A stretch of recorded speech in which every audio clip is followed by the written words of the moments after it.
বন্ধু, হ্যাঁ বন্ধু, ঈদ তো মনে কর চলে আসলো, গার্লফ্রেন্ডে ঘুরতে যেতে হবে, পার্কে যেতে হবে, বন্ধুদের সাথে চিল করতে হবে। এখন কি মার্কেট করেছিস?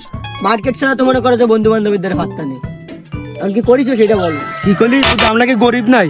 তুই আমার মার্কেটে লিজে কি তোমরা মেরে দিবি? বেশিটা বড় লোক মনে হয় না, ভিখারি ভিখারি বাপ।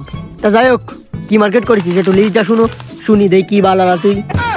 তুই একটা সরে যা। একটা ফ্যান কিনেছি, তার দাম 5,000 টাকা। তুই আরো জানিস, একটা জুতো কিনেছি, একটা সানগ্লাস কিনেছি, তার দাম 25,000 টাকা। মনে কর এই দিয়ে টোটাল 40-50,000 টাকার উপর মার্কেট করা হয়েছে আমার। যাই হোক, খুবই ভাব নিলি, সাটামও বেশি মারলি। যাই হোক, আর আমি তো একটা জিনিস কিনেছি, ওই একটা জিনিসের দামই মনে কর প্রায় 50-60 হাজার টাকা। যাই হোক, তোদের এগুলো বলে লাভ নেই, আসলে লেভেলে নেই, এগুলো তো আগে থেকেই জানি। আরো আমার এই ছোট লোক পোলাপানের সাথে ঘোরাটা হলো বোকামি। দেখ, তুই কি দেখবি আমি কি কিনেছি? এবার আর বল, কি কিনেছিস দেখ। দেখবি তাহলে নিচে লুক দে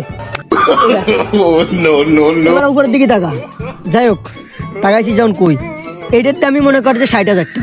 আর তুই তো মনে কর নানা দেশের নানা মার্কেট দিয়ে 50-60 হাজার টাকা বানালি, তাই না? কিন্তু তোর গুলো হলো সাটাম, আর আমি যা খাবো সব লিগাল কথা, একবার সত্যি কথা।